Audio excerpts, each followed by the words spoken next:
Hello and welcome to the Strength Syndicate podcast with myself, Shane Story, and my co-host, Lawrence King. How are you, Lawrence? Good, Shane. How are you? Very excited about our very prestigious guest today. Yeah, we have a famous person today on the podcast. So today on the podcast we do have David Nolan. So David is the head of Synapse Performance. He is also the head of performance at Rugby Academy Ireland. PhD candidate and also research coordinator for the topic of today's discussion, which is going to be strength training for older adults. So, David, thank you very much for coming on to the podcast today. So, do you want to tell the listeners at home a bit about yourself? Yeah, perfect. Thanks for having me. Famous is not a word I'd use. Infamous maybe might be a bit more appropriate. So, yeah, in terms of my background, I suppose academic speaking, sports science degree, and now do my PhD in applied sports sciences at DCU. And then alongside that, I kind of would be a practitioner as well, a sports scientist and strength and conditioning coach with a few different roles. And I suppose how I got involved in the academia side of stuff is I always wanted to do a PhD, was always kind of an aspiration. I was interested in the research side of things. When I left UL, I took up a job in UCD on nutrition research, which was supposed to be for 3 months and ended up being 15 months.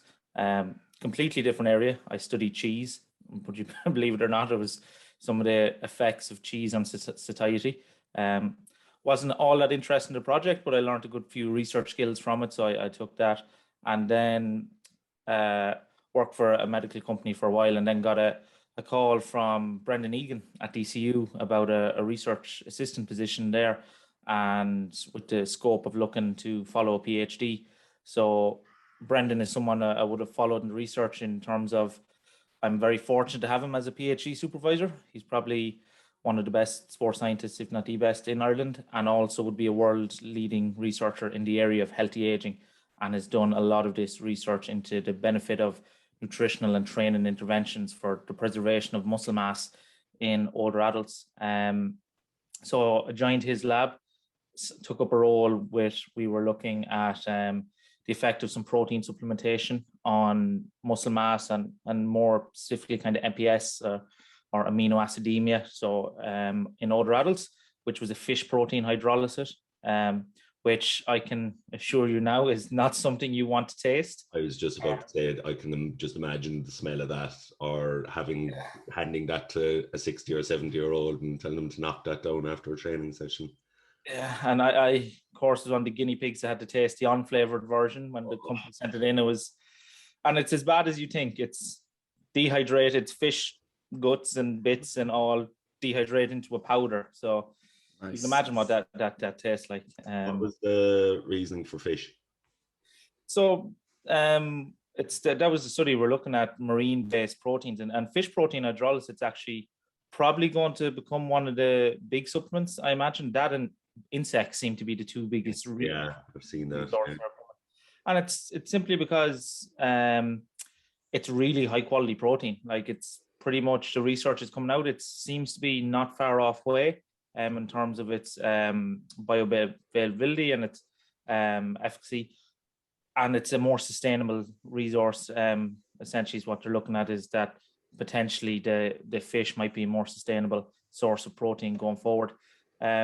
Like a lot of these protein research is looking at alternative protein sources to move away from traditional dairy or even meat-based protein sources. So that was that study. So started doing that study, kind of managing that study, with Brendan being the PI on that. And then in that time, started my PhD. Then we transferred to PhD, which initially was looking at weight cutting strategies. So I published one study looking at weight cutting strategies in powerlifters. And then towards the back end of 2019, start of 2020. Yeah, it was mid 2020, just when the pandemic was kind of coming into its thing. Money dried up essentially, and we needed to fund research. And not a lot of people are interested in funding weight cutting strategies. Yes. So after the first year of my PhD, I actually pivoted. I was lucky enough to get funding under the Irish Research Council and with the Rugby Academy. So the focus, my PH now is more around sex-related differences in response to resistance training. So essentially, if we give men and women the same training stimulus, do we see the same response? And if not, why not? And I tend to look specifically in kind of female rugby athletes as my cohort with that. So that's essentially where I am now. So the research in terms of everything with the older adults would be Brendan Egan's research. He does a lot of that. But I obviously would like to see myself as an advocate for resistance training for all ages. And in particular, I do see that we need to encourage more older adults to engage in resistance training. So that's a very quick whistle-stop tour that probably dragged on a bit too long. But yeah, that's where I am now. I'm working as a sports scientist, S&C, in a few different areas, and teaching a bit. And yeah, my research then is all around resistance training, essentially, with a particular emphasis at the moment in sex-related differences. I think that's all fairly cool stuff. What is there any kind of particular moment when you started off that kind of you said, right, I'm in this for the long haul? Or was it just kind of, you just took like a fish to water and kind of immersed yourself in?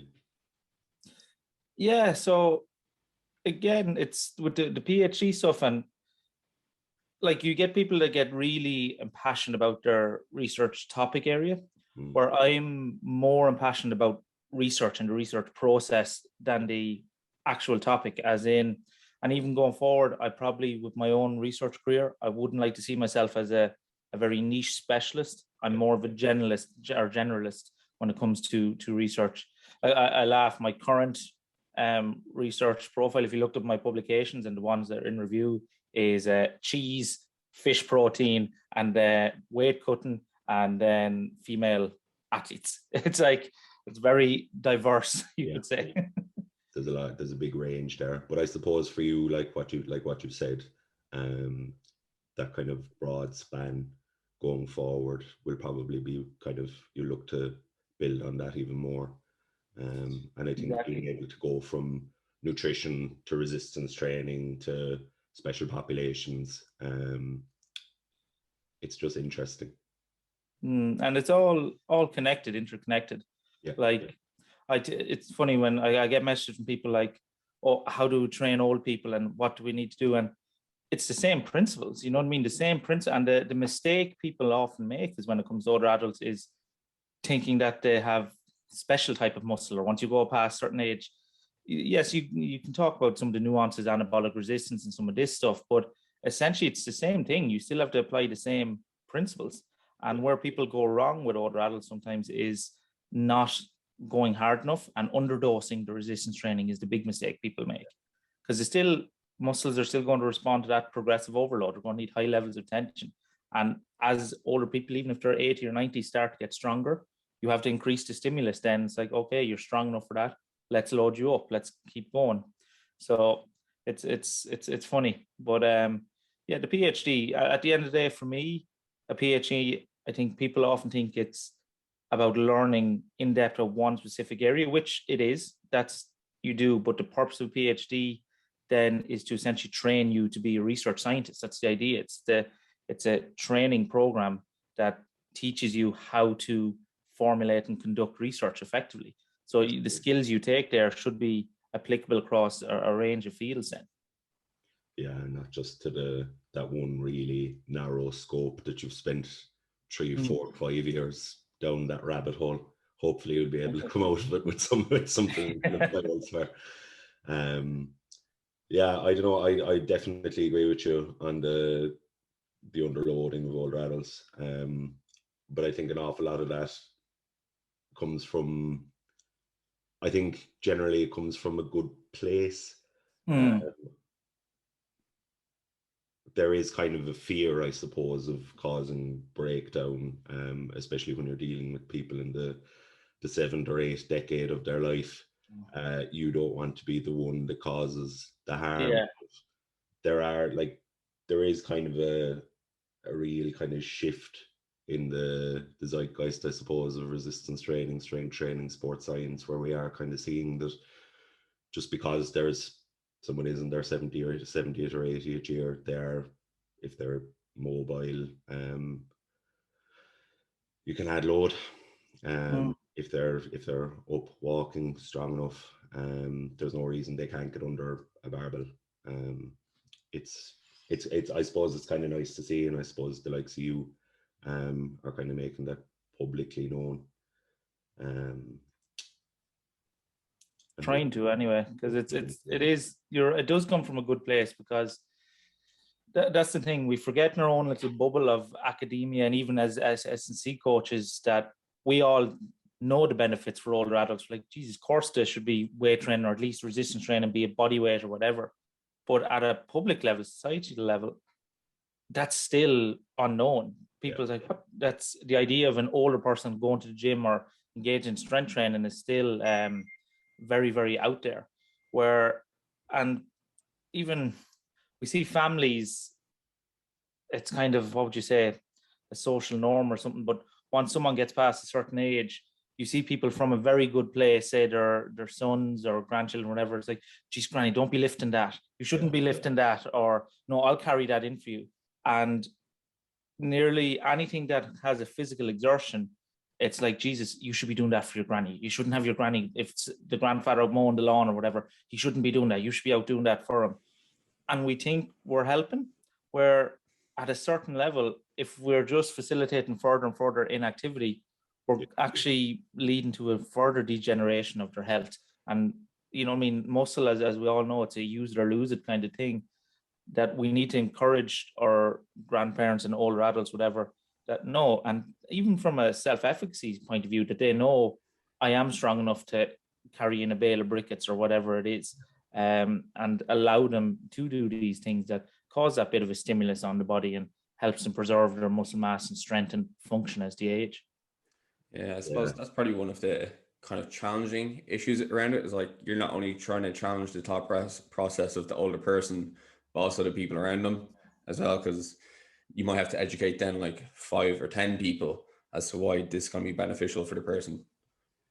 Exactly. And you can picture, say, if you have a family group that have no one in it engages, say, in resistance training, and all of a sudden the 80-year-old granny comes in for dinner one evening, she's like, you know what I was thinking?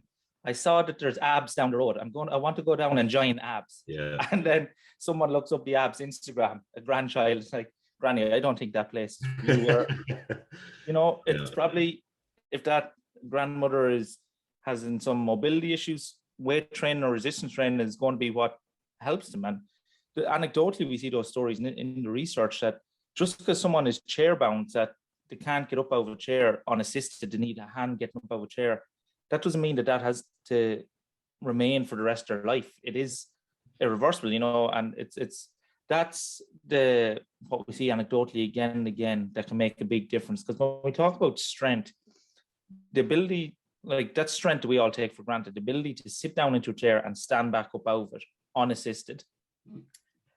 A lot of people, if you lose the ability to do that, well, now all of a sudden you're no longer independent, because you can't go to the toilet now by yourself unassisted, and your quality of life really plummets. Where I know plenty of people that with their grandparents would start off with, okay, today we're going to stand up out of a chair 3 or 4 times, and you'd hold your grandparents' hands or whatever and just get them and support them standing up. And then progressively over time, same principle, progressive overload. Okay, we're going to increase the reps. And then once you're up to a certain amount of reps, once you can do it 10 times, okay, now do it yourself, pushing yourself up out of the chair, put your hands on the handle and you push yourself up. And then when you get stronger at that, now do it without pushing up, just stand up out of the chair. And over months and weeks and months, we can see someone that was chair bound is now able to stand up out of a chair themselves. And now if they get strong at that, just sitting and standing up and down of a chair, why not put a bit of weight in their hand? Why not take a few kilos or something that weighs a few kilos from around the house?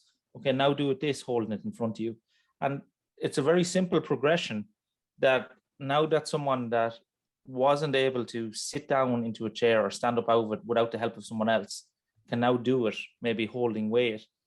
And that has huge knock-on effects. So now they can go to the toilet by themselves, which obviously in your older age, to have that independence from a from a self-esteem and a dignity perspective, that's huge. Like that's a massive difference. Empowering, that's a massive difference in someone's life. And then when they're at that point, okay, well, now you're squatting with weight. What's stopping them keep on progressing?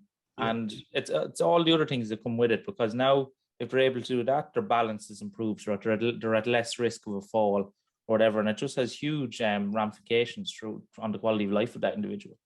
Yeah, I think you said something very interesting there as well, that I found nearly to be a barrier in any of the studies we've ran or any of the projects we've ran, which is you could be dealing with someone who could be 65, 66, let's say, relatively high, like quite high functioning, high quality of life. And they don't think resistance training is suitable to them. So I'm fit, I'm fine, I'm healthy. And I think that's kind of the other end of it, that there's this kind of perception that resistance training isn't, or strength training isn't really necessary, that sure, I'm out walking and golfing 2 or 3 days a week. And trying to introduce this concept of, okay, you're fine now, but maybe in 2 months' time you fall and break a wrist, or you fall and break a hip, and then you're bedbound for maybe whatever. But you're obviously not saying that, but you're trying to get them to buy into the idea of maybe building towards the future, maybe, or making that lifestyle change of continuing on resistance training,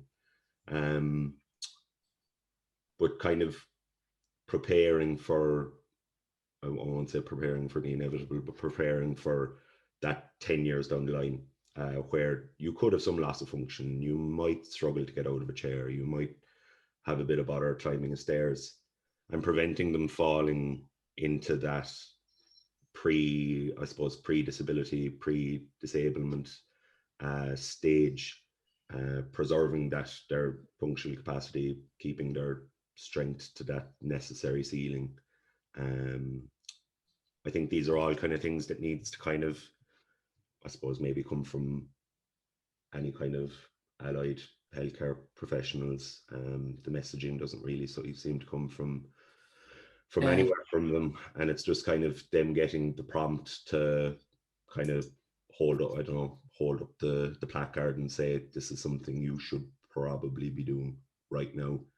And even there's tons of research showing early exposure to resistance training has tons of knock-on benefits. So even like that, it's to a 40 or 50-year-old preparing for what could be down the line, probably vital. There's quite a bit to unpackage there, and you're right about the key messaging, because there's two main things that come from what you just said there. It's first is you do get that idea that, oh sure, I'm walking, I'm doing my aerobic exercise, I'm fine. And your cardiorespiratory exercise is very important, like keeping your hearts and lungs and your circulatory system, of course, is vital. But when you look at the epidemiological data, is you see those who meet the aerobic guidelines. If you want to put figures on it, I think it's UK data, about 80,000 people. When they looked at that and they see that those who meet the aerobic guidelines, when you look at the hazard ratio, so how much of a reduced risk of death they have, there's a 16% reduction in those who meet the aerobic only guidelines. Those who meet the strength only guidelines, so they don't meet the recommended exercise for aerobic, but they do for the strength, they see a 21% reduction in their risk of death. So straight away, if it's okay, well, should I just do resistance or cardiovascular? The evidence would actually seem to present that their strength training would have a bigger reduction in risk of death. Now, again, people tend to take that, and S&C coaches tend to take that, sometimes say, look, just lift, you get all the benefits of aerobic, which is not true. When you take the people who meet both aerobic and strength requirements, you see a 29% reduction. So it's not an either or. If I was to say, if someone's like, oh, look, I've half an hour to exercise 3 times a week and I'm not going to do any more than that, yes, strength training is probably going to give you your best bang for buck out of either of those. But the messaging should be clear that both are important. You shouldn't neglect one over the other. But resistance training, strength training is just as important, if not more important, than your cardio or aerobic based exercise. So we definitely need to, that message needs to get out there, that just getting out for a walk, keep your heart healthy is not enough, because that's not going to preserve your muscle mass and your muscle strength as you age.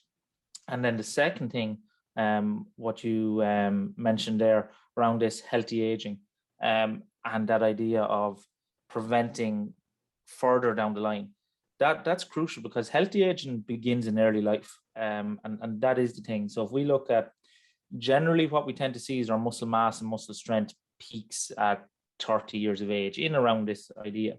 Now, people tend to often say, well, look at the powerlifters.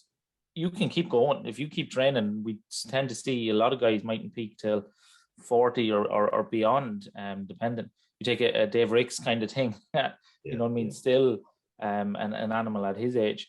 So, but generally at a population level, we tend to see muscle mass and strength peak around 30, and then we see a general decline in muscle mass and strength over each decade until either someone dies, or what we see, something we call the disability threshold, until the level of strength, more so strength and muscle function, dips below a certain level. Someone becomes frail, immobile, and loses their independence. They can no longer do stuff for themselves.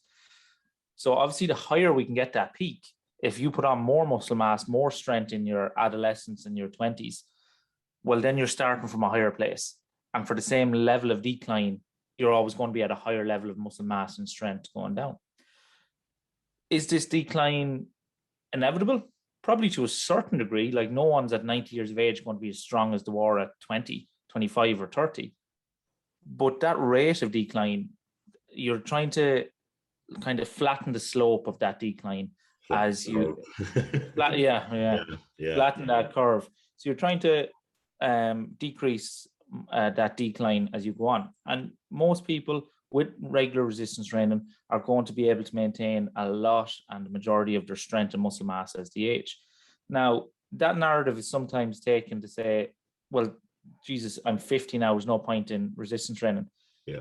Even if someone is 50, 60 or 70 and they've never trained before, they still have the ability to put on quite a lot of muscle mass. Yeah. There's research conducted in over 85s. So it took people who at minimum were 85 years of age, put them through a leg press routine for, I think, 12 weeks, and huge increases in 1RM strength and thigh cross-sectional area. So even at 85 years of age, when they started resistance training, they started putting on muscle and increasing the strength. So it's never too late to start. But as with anything, if you put those foundations in early life, you see the same in other areas. You see adiposity. Those who are able to stay a bit leaner or have less levels of adipose tissue in their throughout those kind of growth spurt areas in their early puberty and through adolescence tend to have better body composition for life. Then it's kind of trying to keep those adiposity levels low during those periods has a knock-on effect. But we see the same with muscle mass and muscle strength, because you have this thing called anabolic resistance that tends to be a bit of a phenomena in older people, that they tend to, when given, say, a bolus of protein, when given a dose of protein in a meal or in a supplement, they tend to display less of an anabolic effect compared to younger people. So the protein doesn't, for simplicity, the protein's not as good at building muscle mass or stimulating MPS in older adults as it is young. But then there's some research that actually shows that those who are physically active in their youth don't display the anabolic resistance when they're older. So it's a thing that someone who maybe weight trained or was very physically active throughout their youth, middle age, they don't have that anabolic resistance, it seems, in older age. And again, that's still an emerging area. We don't know fully what's going on there, but it does seem to be what we do in early life seems to echo right on through for the rest of our lives then as well. Yeah, I think when you read into that concept of anabolic resistance, it can sound scary almost. But I think, like you said there, it's just instilling good habits at that younger age. And that I think one thing I see in those that really buy into resistance training, having never exercised before, is that they view now as being the youngest they've ever been. Yes. That they're they're kind of looking at it as in, okay, I might be 66, I might be 73, but this is the youngest I'm going to be. There's nothing that they can do about what they have or haven't done. But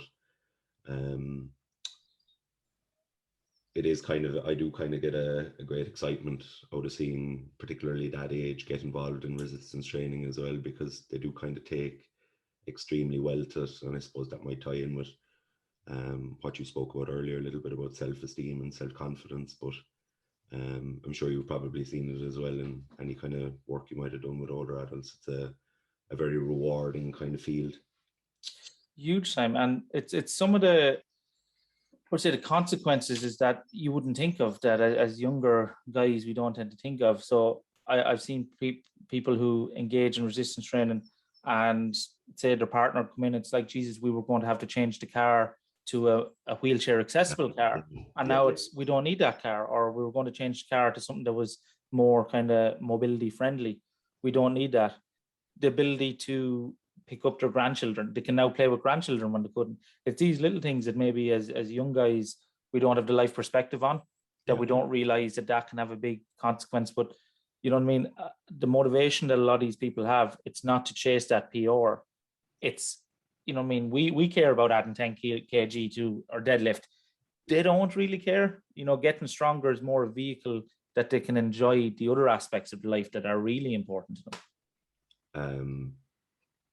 If you read into the kind of differences in motivations between young people and kind of older populations engaging in resistance training, just the reasons they cite, I think kind of gives enough kind of an insight into what they would view as being important. Because like as you age, like we all know, your motivations change. Like when you're in your 20s, I suppose you're out trying to find some kind of a partner, or your body image concerned, or a very diplomatic way of saying it. Just trying to say not to shag. But then but like, I suppose when you're middle-aged, then that kind of changes, and when you get to that kind of peak of 60 or 70, it does obviously change as well. Like function, health tend to be far more kind of weighted in their motivations. And that's kind of an area I'm kind of interested in, kind of the self-efficacy, quality of life. And then even as a coach, your ability to understand those motivations is going to improve your ability to coach those people. Because if we want to elicit higher level of return, higher level of adherence, it's really helping, guiding the client or your athlete or whatever to understand their own motivations. And maybe something like, if you're skilled at all in motivational interviewing, that's the type of stuff that you're then able to draw out and kind of bring your client to realize on their own. And that brings a whole new level of results and buy-in then from the client. Yeah, massively. But I think in overcoming this kind of barrier in getting more and more people engaged in resistance training, I think within the next maybe 5 to 10 years, there is kind of, I think, a tide kind of shifting towards being the norm. Is there anything you kind of see being necessary, I suppose, in achieving kind of, or in getting strength training being more widespread among that older population? Oh, it's a good question. I agree, it is changing. Like even in the last 10 years, we've seen the female participation in resistance training skyrocket. I think it's almost mainstream now, and no one, you still get a few, I suppose, dinosaurs, but no one bats an eyelid at a woman participating in resistance training, and rightly so. So hopefully we can see the same for older adults. There are some great initiatives going on. I did my undergrad placement with an organization called MedX, and they're at a lot of the major universities now, and that's community-based exercise programs for people with chronic illness, but a lot of people with chronic illness fall into the older adult category. And that's a mixture of aerobic and resistance training. So that's already getting older people involved. What needs to change is the messaging. There needs to be more awareness around it, that it is, I think older people still view it as a young man's game or a young woman's game, and they still see the benefits more. They probably don't understand that it has significant health benefits. they probably see that the only reason people lift weights is for vanity. That's probably still a perception of the older adult. So that needs to change. And then I think they need some degree of role models that they can actually see other people doing it and like, okay, it's not that complicated. Because there still is an older person thinks, oh, that weight training, that's bad for your back. You know, that deadlifting, you often hear it, geez, that can't be good for your back, where the exact opposite. It's like, no, actually, it's one of the best things you can do for your back when and done properly. So I think that needs to change. And there are role models coming through. There are people that are becoming advocates for resistance training in older age. What I think I would like to see maybe at a policy level, and it is coming in, you've the Healthy Ireland initiatives and some governmental initiatives there that are now saying in their governmental strategy that they want to, well, that the guidelines have changed now, that they recommend resistance training and strength-based training, in particular for the older adults. They acknowledge its importance. I'd like to see that progress further. So one of my other roles that I'm involved in, I'm lucky enough to be one of the co-directors of the Irish Strength and Conditioning Network. And I'm very passionate about being an advocate for strength and conditioning within Ireland, and to see the reputation and scope of strength and conditioning practitioners expand and improve. Because in Ireland, we produce some fantastic sports science and S&C graduates. But the problem is there's not that many jobs, not many employment issues within sport. It's just the nature, we're a small island with small amount of sporting organisations at a professional level. So there's not that much scope for career opportunities. Where the government now acknowledges that resistance training is important for the older adults, and it has a huge economic benefit. If we got more and more people engaged in resistance training, it would have a positive economic benefit, because we would see, you know, increased independence, increased quality of life, and a decreased strain upon the health system. Yeah. So for me, it's kind of a no-brainer, where you have the government saying older people should resistance train. We want more people resistance training. And we're producing a lot of these highly skilled strength and conditioning graduates with not much opportunity for them to go into to work. Yeah. So for me, what I would love to see in the next 5 or 10 years is strength and conditioning coaches recognized for the skill sets that they have outside the realm of sport. Because I think if we created a community strength and conditioning officer or a community strength and conditioning coach for every small village or every town in our area in Ireland, imagine what we could do if we put a strength and conditioning practitioner in, that everyone in a 10-mile radius, and they were running classes and workshops and they can work on both. They can work with the school children around fundamental movement skills. They can work with the local GA clubs and teams, and if they want to still be hand in sport. But then one of their other roles, they were getting paid to run community resistance training or strength training classes for older adults or for whatever. That's what I would love to see the field of strength and conditioning expand into. And that is, for me, I think we will get there. It'll take a while, because first we need to because physiotherapists are maybe recognized as the people that should be doing that, where physiotherapists will tell you themselves that's not their remit. They don't understand prescription of exercise that well and delivery of exercise that well. And that they're a diagnostic and a medical professional, where the S&C coach first needs to be recognized that their skill set can be applied very well in this domain. And then, okay, now that you recognize the S&C coaches as being skilled in that area, let's start to deploy them strategically. And I'd like to see some pilot schemes being done, because for me, it's a win-win. We create more job opportunities, we improve public health, and probably from a governmental perspective, more importantly, it has a economic positive benefit. Yeah, I think you've said 3 things there that are kind of, I suppose, very much things that I would agree with. And 1 or 2 things we're actually trialing at the moment. Fantastic. So in Carlow here, myself and Conor Dowling were both doing research. And for the past 12 weeks, we're just finished it now, we ran a community-based initiative to get older adult strength training. So it was a parallel arm study. We looked at Zoom delivery of strength training to older adults, and we looked at home delivery unsupervised. Got about 100 involved in the project. It was all delivered remotely. Provide them with the resources with the home group. So they were given 12, 8 and 4 kilo kettlebell. They were led through the program for 12 weeks and saw some really crazy outcomes. Just like some people, just their improvements were just off the rails. Now staggering. They do be staggering.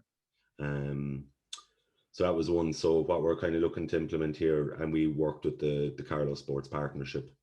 So like those networks already exist for community implementation of strength training. And this thing is just, there's nothing being done at the high level. You know, you have great initiatives like that going on, yourselves partnering with the Carlow Sports Partnership, and the benefits are huge. We need to get that rolled out at a national level and have someone oversee, because I see it in so many areas where different counties and they all tend to work independently with very little cross communication. Where if you could have a centralized coordinator that we're going to roll out on a nationwide, because then you can standardize things, you can quantify things, and set best practice across at a nationwide level. That's our plan now. So we're kind of doing something in the southeast. So ourselves here in Carlow, Waterford, Kilkenny and Wexford, we're going to liaise between the 4 LSPs and just see how, I suppose, not how big it can be, but I suppose, is it feasible to implement something widely across 4 counties? Now it is only 2 of us and kind of one of the liaisons and one of the LSPs, so we'll be working with the probably the sports inclusion officers in the LSPs, but the network exists. Yeah, it's just a case of getting somebody confident or competent, as you said, and giving them the resources to actually access these people. Because one of the things that kind of blew me away when we started all this was the lack of engagement from GPs. Like we had, I'm sure you've seen it yourselves, one of the stipulations we had to taking part in the studies was GP clearance. Could not fucking get it. Like I was emailing GPs with like a list, like a really like bullet points. This will be happening. This will be happening. They'll be doing this first. They need, you know, this. Really, what we thought really straightforward, but no. Just I like one GP rang me, angry that I was asking her to sign off on something. Whereas, and like with the same patient of hers that we were talking about, like a year previously, she'd given her medical clearance to do, you know, the Tough Mudder. It's kind of in my head. I was like, fucking hell, like where's the priorities here? Then we'd another like I think they're a couple, I suppose, without giving away their names, but sent me like a really angrily worded email, because I rang their office because we were trying, when we saw there was a bit of an issue, what we were asking people was, who's your GP? And we'll just ring the GP and let them know, like, look, it's heavily, you know, it's rigorous. We're not just throwing weights at them and saying, right, Mary, chat in 12 weeks, like trying to get some buy-in from the GPs, but they were having none of it. So we kind of had to change our screening protocol a little bit to account for that. But simple thing of like GPs acting as a barrier to their patients getting involved in exercise was we didn't foresee that at all. And those are the things where the messaging needs to change, because in fairness to GPs, I often hear personal trainers be like, oh, well, doctors don't know about exercise and nutrition. It's like, well, they're not supposed to. GPs, that's not their job. Like GPs are highly specialized individuals. Or in medical school, they might get 1 lecture on exercise and 1 lecture on nutrition. They have enough else to be dealing with. So, you know what I mean? Everyone is ignorant until they know, and we can't blame people for their ignorance. And there are a lot of doctors, as a lot of other professionals, that they were never taught about the benefits of resistance training and would have some of the old school views that, oh, it puts too much pressure on your heart and this kind of stuff. So it's those type of things, those messaging needs to change at a societal level. And that's why you need someone at the top for policy to come in, and you need someone to work with the, you know, the medical associations, work and get this kind of consensus buy-in from everyone and understand the benefits. Because it's funny, we know the benefits. There is, you know what I mean, it can only have a positive benefit. And even it's funny, they'll encourage you to cycle, hike, walk. If you look at the rate of injury, it's actually lower in resistance training compared to any of those modalities. And even there was one guy now we did manage to get on phone, and like within 5 minutes of talking to him, everything was fine. There was no problems. We were getting it wasn't actually him. It was the secretary, and I think the nurse or the nurse manager, maybe the clinic. But within 5 minutes of a conversation, the whole thing was sorted and they were signing off. But I think, like you said, though, like it's an easy sell for us. Like we're preaching to the choir. We're all sitting here. We all think the same thing. So I mean, we're sitting in an echo chamber in that sense, and we're in. If you're in any way involved in academia, like you're in an office maybe with 12 other people that all think the same thing as you as well. And I suppose maybe having some kind of a, like you said, central messaging, or coming from a top down. Exactly, because I do think it would have a great benefit. And even from, say, the funding side of stuff, unfortunately, we're at a position where S&C coaches are not that well paid. That if you put even a 30,000 a year salary on a full-time job for this community-based S&C coach, there's a lot of S&C coaches would be over the moon to get that. Jumping that. I think you would put, and in the grand scheme of things, that's not a good salary in terms of, you know what I mean, if you look at a population level, it's well below the average industrial wage. But in an S&C context, it's actually not a bad wage to start off on. If you started people off on even 30,000 a year in that kind of role, I think, and from a national funding policy, that's not that much money. That's, you know what I mean, to put one of those in every county, that's not a lot of money to invest for the huge economic benefits you're going to get from that. Yeah, I'd be very interested to see what, like you said, I suppose earlier, what way we can actually implement this out, because even it could be a thing of, I suppose, maybe private industry getting there first. Like we saw with I think MedX have changed to, what do they call it? Xwell, yeah. I don't know, they're not for profit, but I think they're a good example of a company leading the way, and the HSE just having to play catch up. Like I was on a seminar, and we were listening to them kind of talking about just the minefield they had in engaging with the HSE, that they were getting great help from colleges and great buy-in from colleges, but when it came to actually liaising with the HSE on projects, it took them years to build those relationships. So it's a slow moving machine. I suppose the use of like things like popular media is obviously going to help kind of challenge that kind of consensus. Because say, for example, like we could make posts and we can make podcasts and stuff like that, like this. However, you know, that kind of audience isn't necessarily going to be listening to the Strength Syndicate podcast. You know, my mom might access this podcast and send it to her friends, and your parents the same.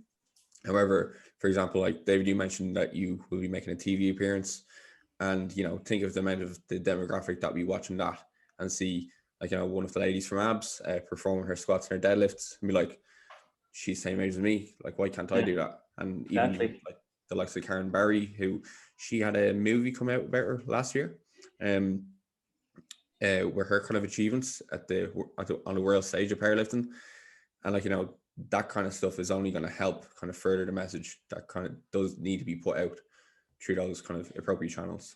Exactly, and that Ireland AM of a Thursday morning, I'd say the demographic is pretty much exactly the people we're talking about. who we're aiming at. Yeah. and that's what I mean about role models. So yeah, fortunate enough that Ireland AM wanted on to a segment on the benefits, and Caroline Kniff is going to come on and squat and deadlift, I believe. But that's what they need to see. So it's one thing having me on pontificating essentially about the benefits. It's more empowering to see someone who's relatable and they're like, that woman is the same age as me and she's absolutely bossing it, squatting and deadlifting on television. And Caroline has 4 grandchildren. So that's someone that's very relatable. And if we see more and more of those people become mainstream and get public attention, media attention, it's only going to have a positive benefit. And that vicarious experience in terms of self-efficacy as well as massive. Exactly. Like just seeing a body. That's another study we've planned as part of the PhD, is just trialing a peer getting involved in a strength training program, kind of at a community level. So we're going to train up a peer just in basic exercise fitness instruction, and just trial how. Now we'll still be supervising the class, hovering in the background, like, but seeing how older adults respond to that. I think that'll be kind of interesting, because there are, like, to walk into a gym, you're going to see the likes of me, you, or Shane. You're going to see young, kind of buff, good-looking guy, nice hairline, maybe tattoos, nice eyebrows. Was it Shane, is it? I've no tattoos. I was throwing darts there. But you're going, do you know what I mean? You're going to see this just potentially like a meme of a person walking in a gym. That's probably what you're going to walk into. And if you're 60 or 65, that kind of younger, older adult, that might be fine.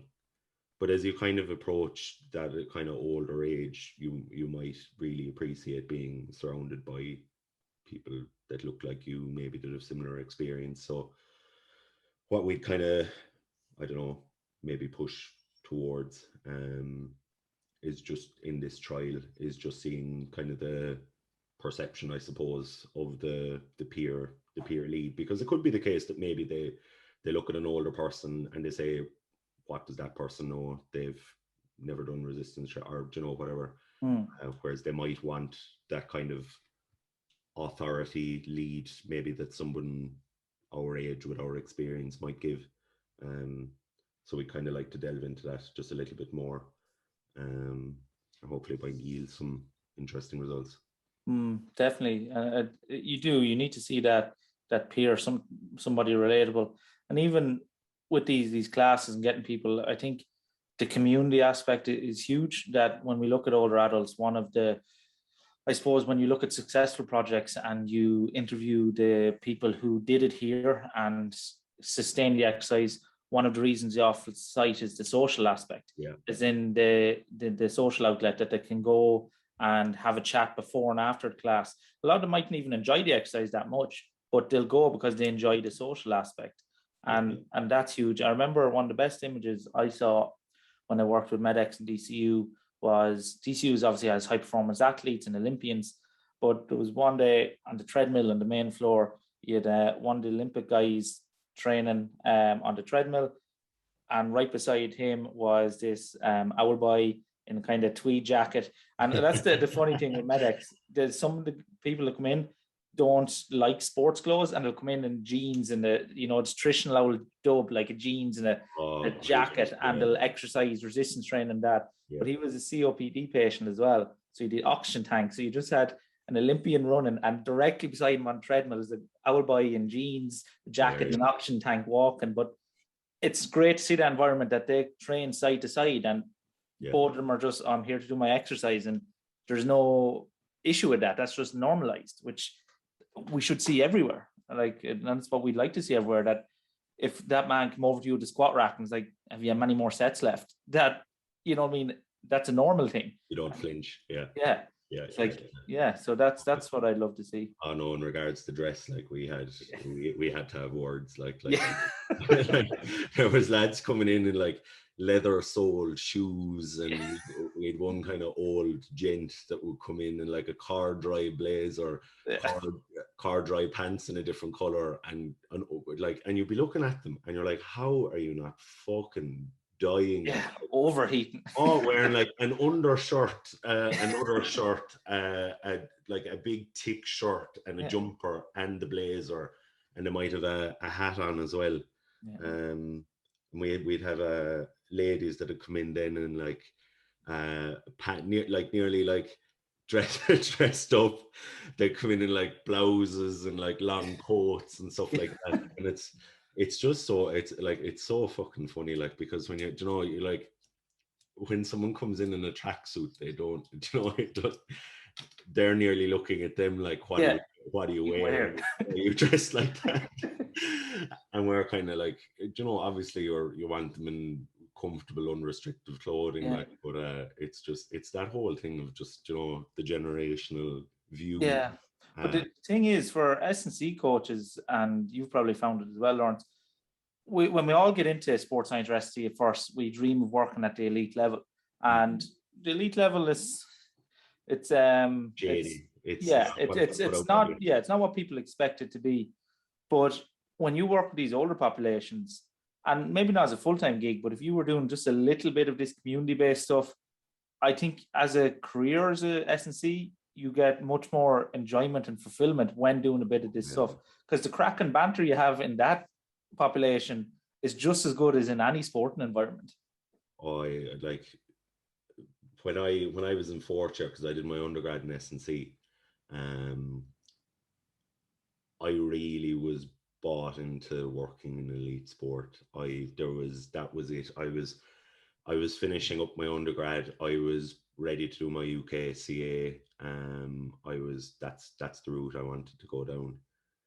And then we did a module in third year. It was Paula Fitzpatrick was running it. I don't know if you know her.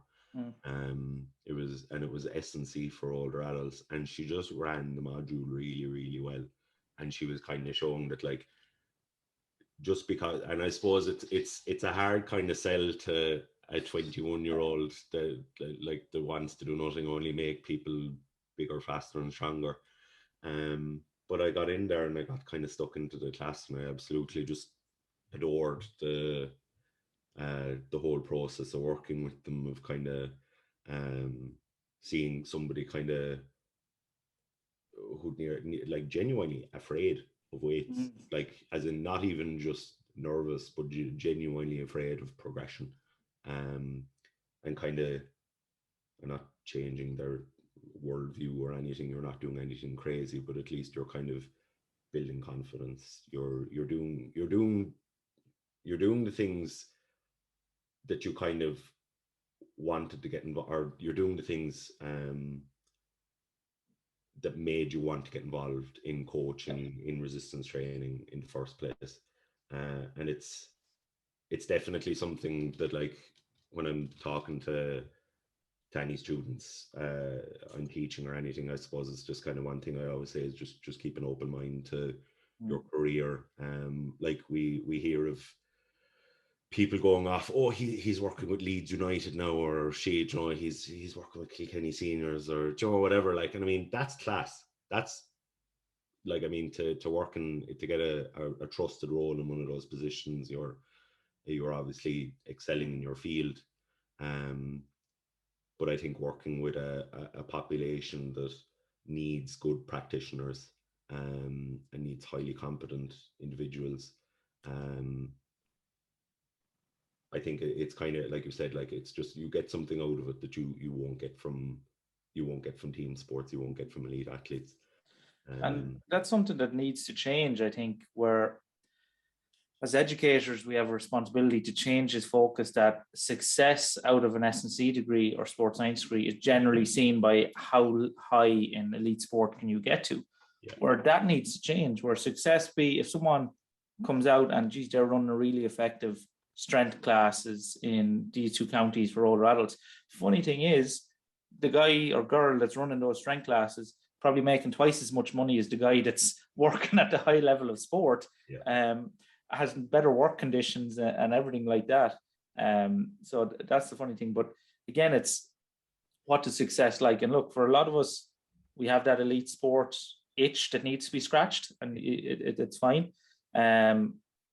But what does success look like in terms of you with that team? Success looks like you win the trophy, you win the league, championship, whatever it is. Great, you rejoice.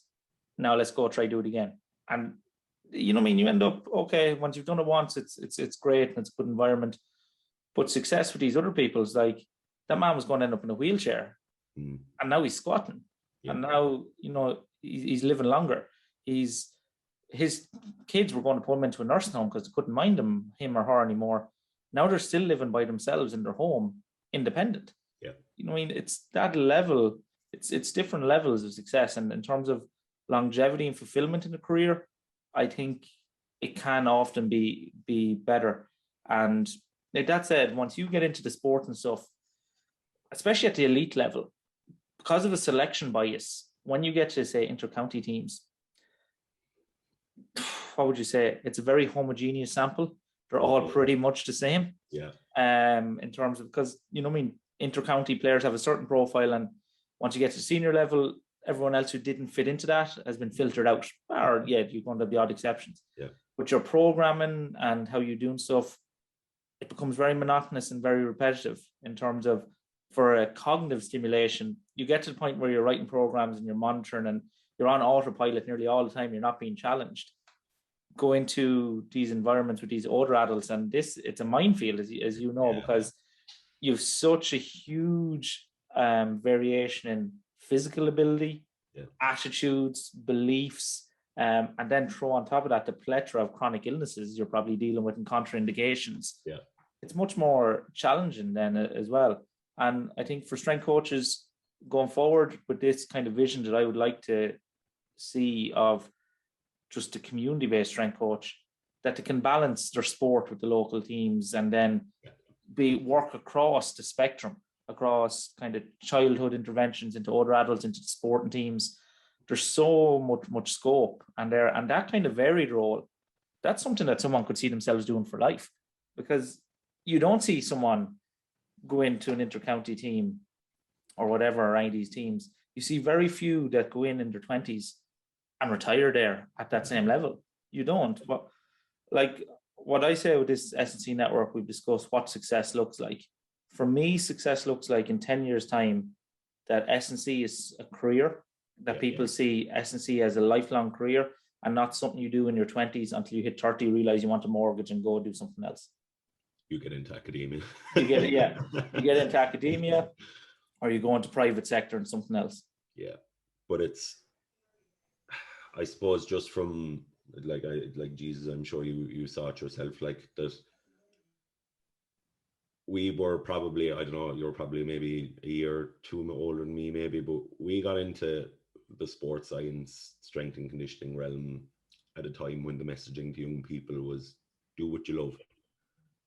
You can make a career out of it, and that's still true, but it's only when you get into maybe third or fourth year and you're looking at placement options, or maybe you're kind of like, okay, what am I going to do after this? You've no predefined job role. It's not a vocational program. No, it's not. Like, you might have friends doing accounting, nursing, engineering. They are, once they graduate, there is X job following X degree. Whereas when you get into this, like, broadly, you're coaching. Like, we can kind of say that generally, be you involved in kind of the skills end or the S&C end, or maybe you're involved in one-to-one coaching or whatever, but broadly it's coaching. But after that, you really have to make that kind of career step your own choice, your own decision, and your own making. And it's one thing I do feel kind of bad for these third and fourth years, kind of, when you're talking to them, that the penny drops and then they just jump into a random master's, or they go down the route physio just because they feel there are no jobs out there. They kind of take the I won't say take the safe option, but they take the to go in. It is comforting, the safe thing. It's funny. I give, for the last 2 years, I've given a talk to the first year DCU sports science students, titled what was it? Career Opportunities and Effective Networking in Sports Science. Definitely caused a few anxiety attacks. So yeah, with that talk. There wasn't a fingernail left on anyone after that. No, very, very blunt and to the point.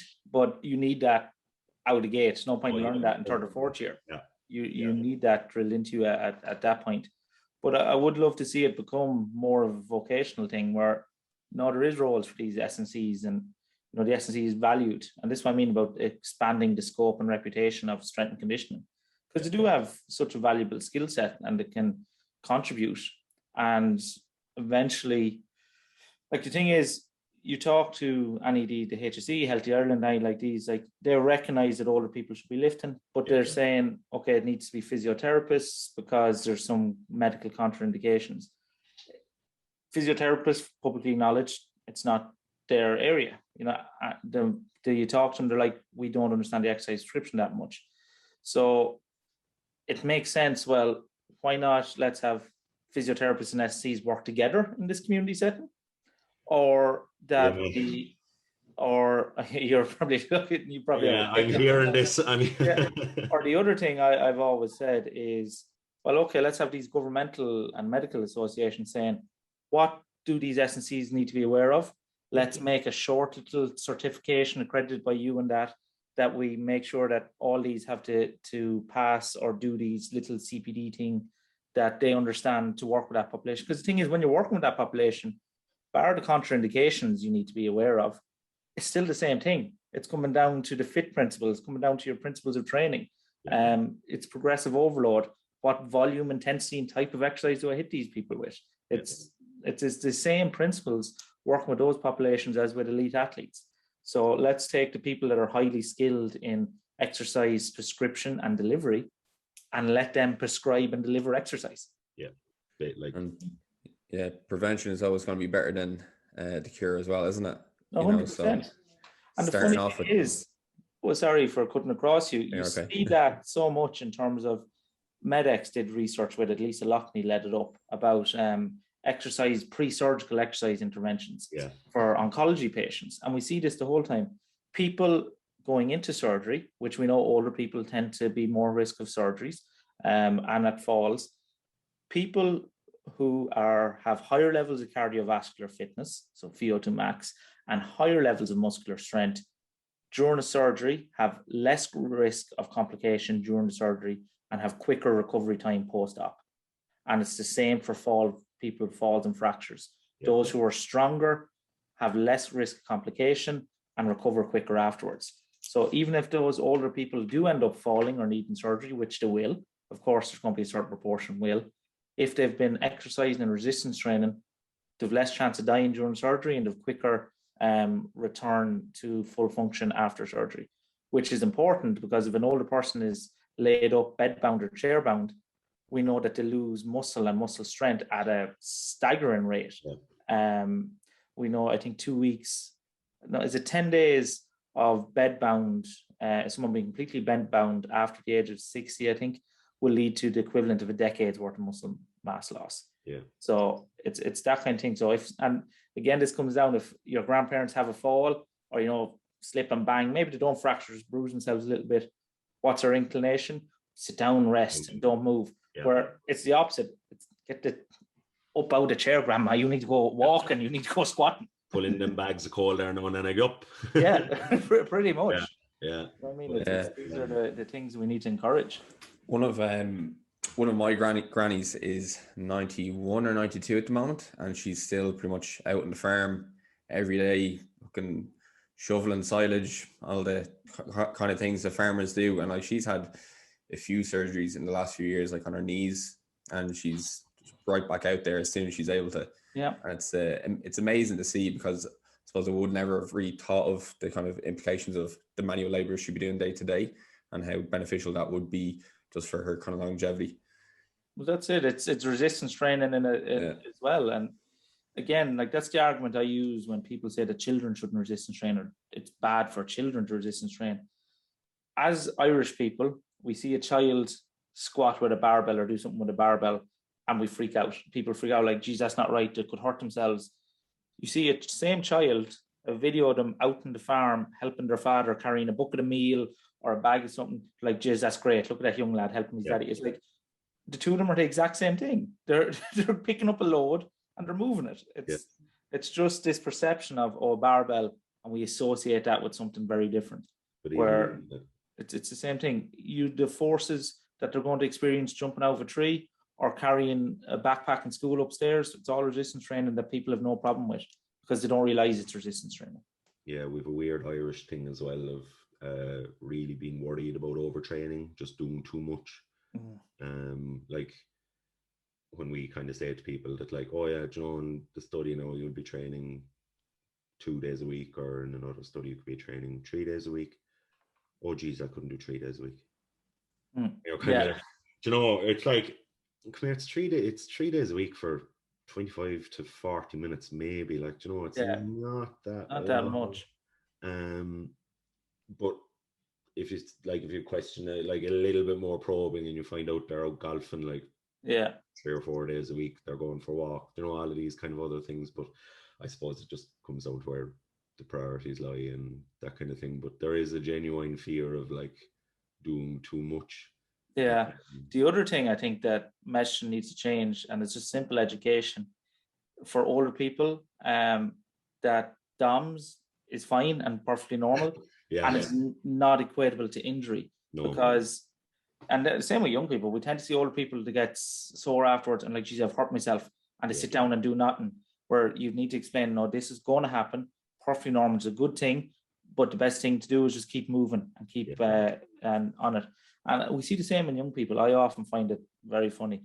If you do squats or leg extensions and you get quad DOMs, no issue. You do bicep curls, you get bicep curls, no issue. Do a heavy deadlift session, you get back DOMs, people freak out. And I'm like, it's the same thing. You're not injured. You did a heavy back session. It's okay. Your back is sore. We had in the last project we did, we had them doing single arm kettlebell rows. And they got up to, I think in the last 2 weeks, they got up to 8 kg for 4 sets of 5, which for people who are in their 70s and 80s, I was fairly chuffed, and we were watching them on Zoom. The technique was pretty good. But as soon as that progression came to the 5, myself and Connor were kind of saying to each other, they're going to be sore tomorrow.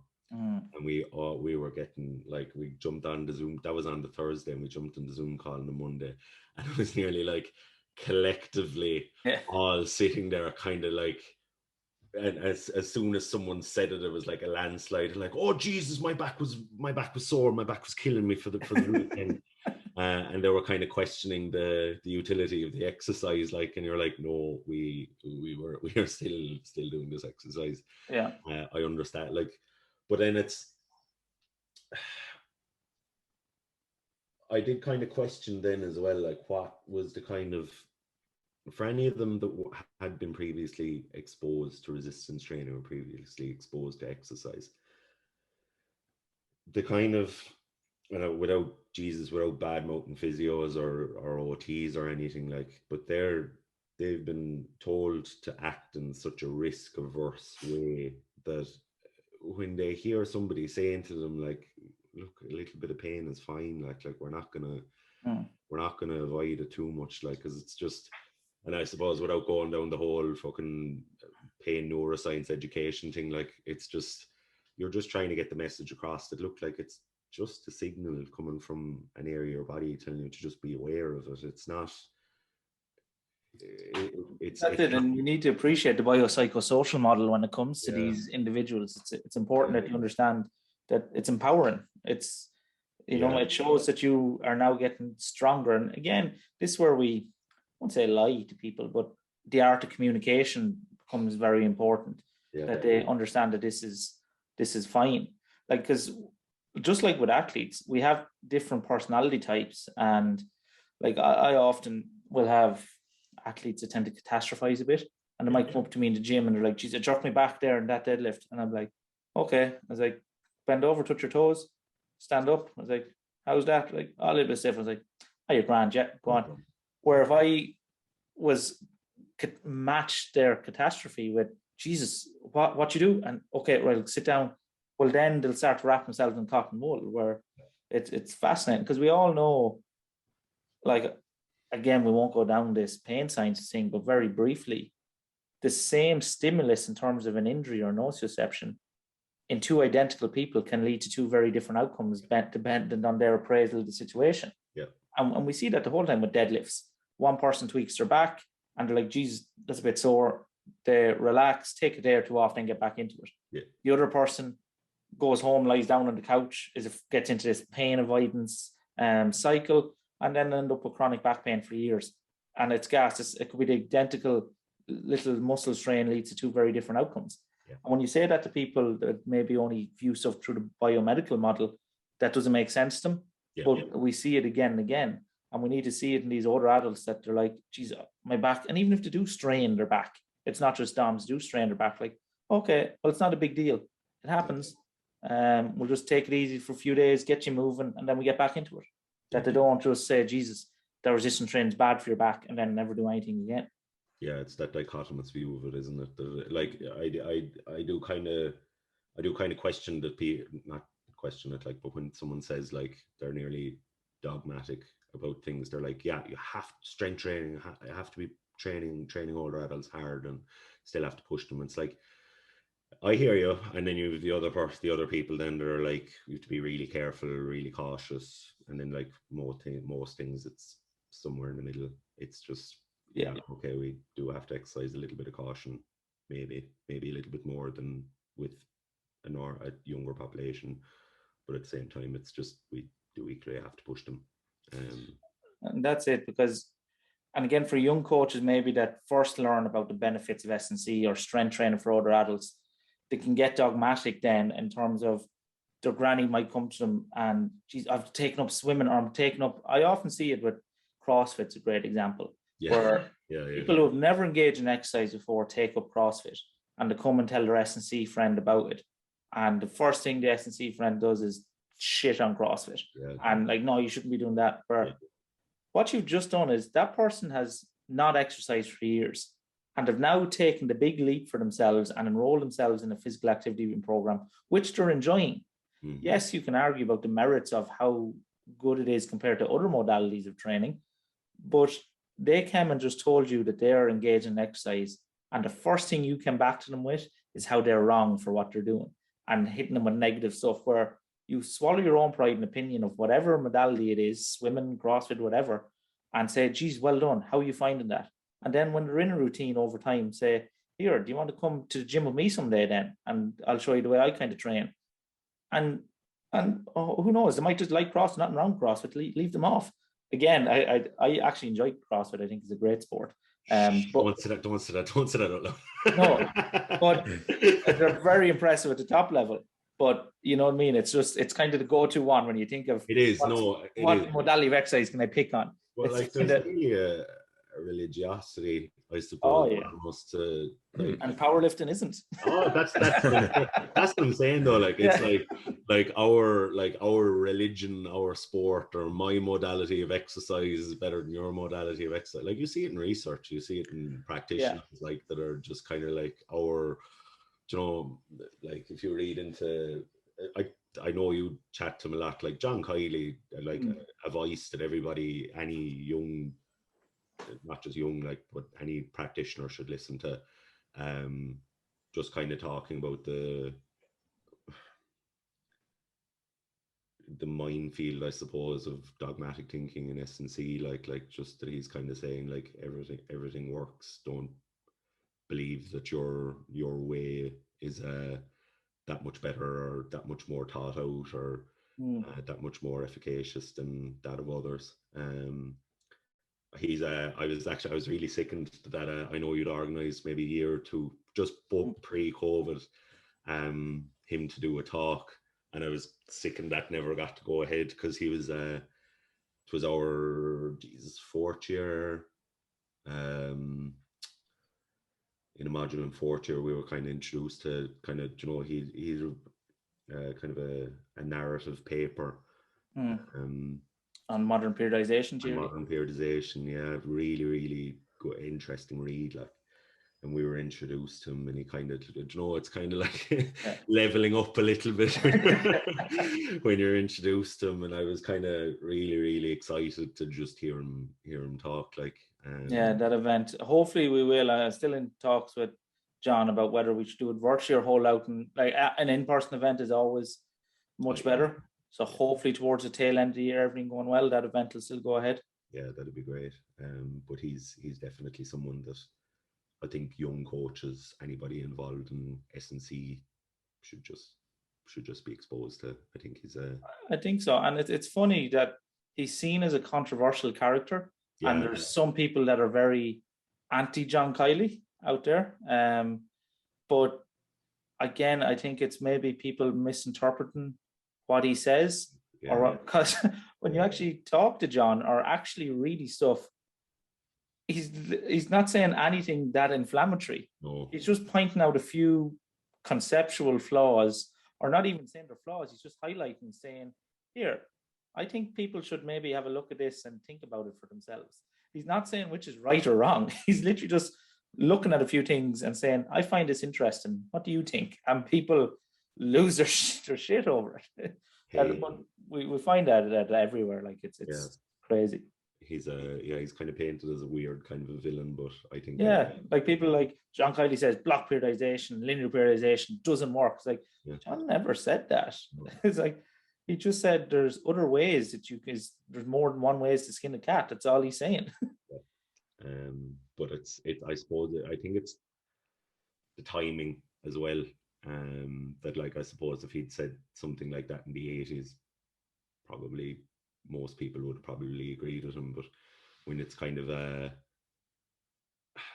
I think S&C and sports science, when you've kind of when you get a blue check beside your name on Twitter, or you end up with a job in the University of wherever the fuck, you tend to have a large ego associated with that person. S&C has groupthink. There's definitely a groupthink goes on in S&C.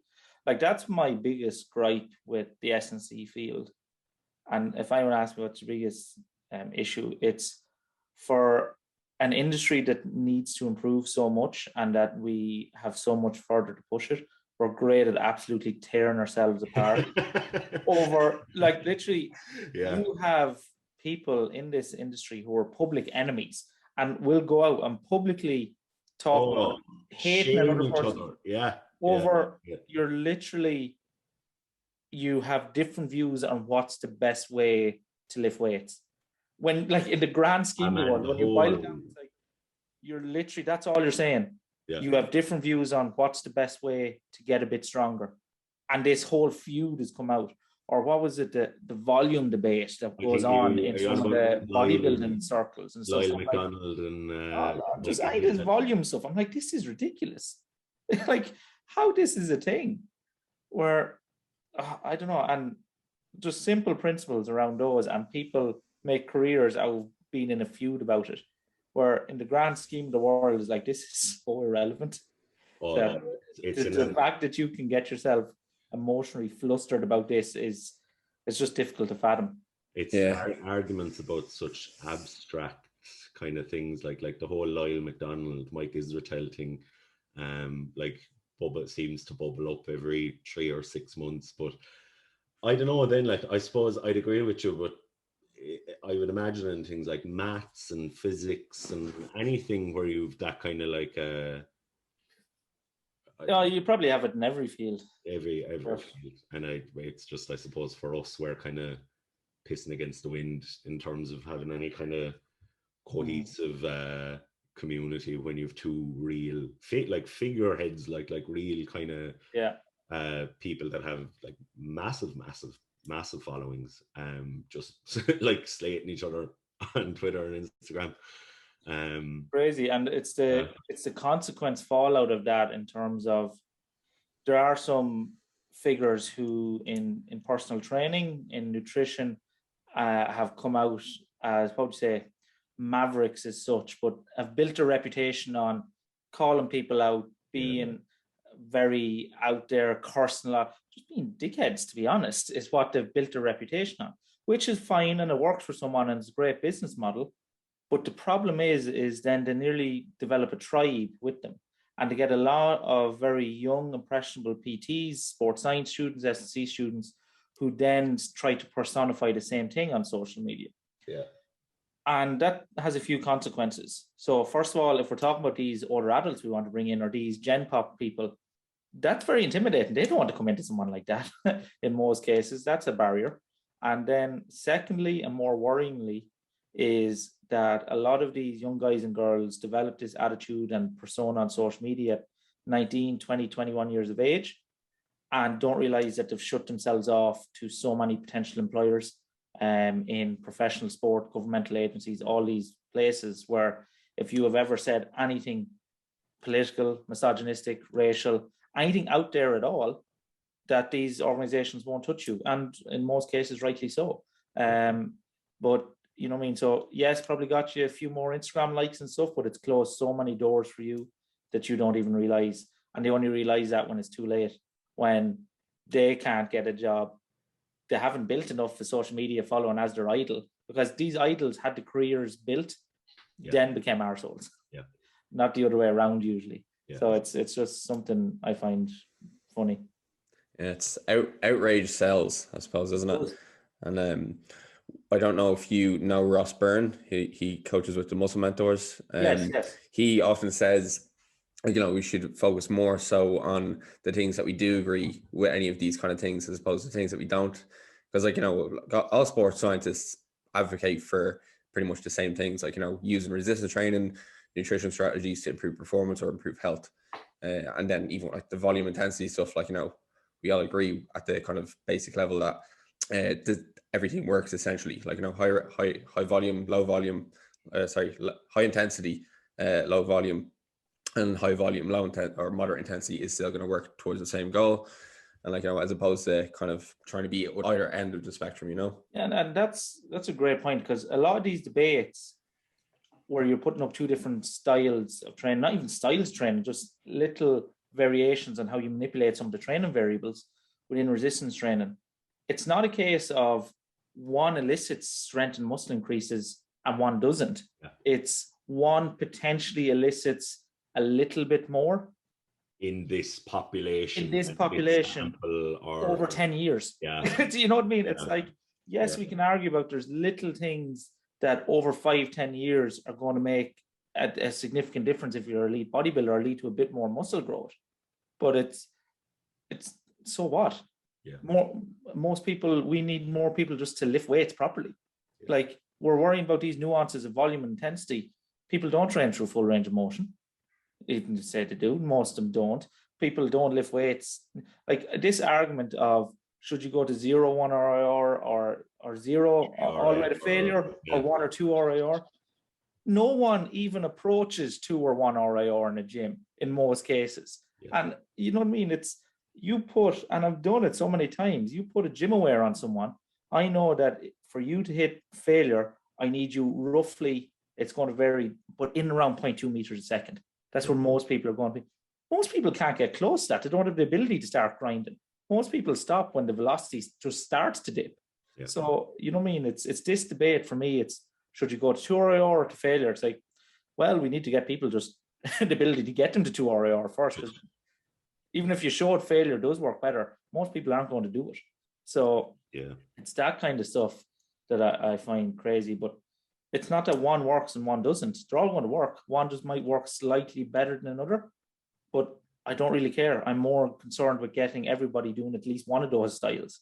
Yeah. It's the same with the interference effect, which I think is blown so far out of proportion. It's crazy that you have people, powerlifters, are afraid to do a little bit of cycling or to go for a hike for fear that their 1RM is going to crash. You know what I mean? It's crazy. You know what I mean? Yes, it can have an effect, but how significant that is, it's so minuscule in the grand scheme of things. And it's fair enough if you are that high level competitive powerlifter that does want to go and win. But if you're just doing it because you like getting stronger and like lifting weights, you shouldn't be afraid to go for a hike with friends, or to, if a friend says, do you want to come play a game of five-a-side, you shouldn't freak out at the idea that your deadlift is going to plummet because of that. Yeah, no, I definitely agree with you, man, 100%.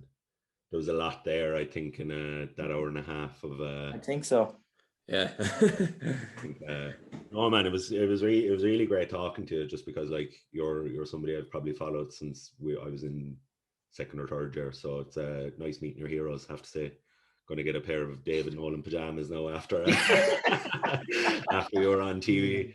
No, man, that was excellent. There was a lot of insight there from you. Like you've a shit ton of experience for somebody so still young in the industry. And you're definitely a voice that people should, like when you say something, their ears should perk up and they should listen. I think you've a good grasp on people, and I think you've a great grasp on kind of your outlook and training and your coaching philosophy, that I hope people do kind of tune in and take on what you say. And I wish you the best in everything you do. I think you do some great work.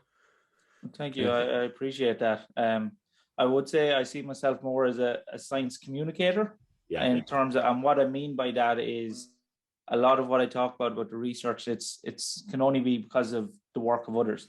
Yeah. You know what I mean? A lot of what I talk about of older adults is what I've learned from my own supervisor, Brendan Egan, and the resources and research he shared with me. And even a lot of these other things, I suppose if that was the skill I want to bring forward, I have the ability to radiate knowledge, but it's not my knowledge. You know what I mean? It's what I've learned from others, and I just hope I can package it well to get it out to a wider audience. You're kind of like an Irish Neil deGrasse Tyson for sports. It's that kind of, you know.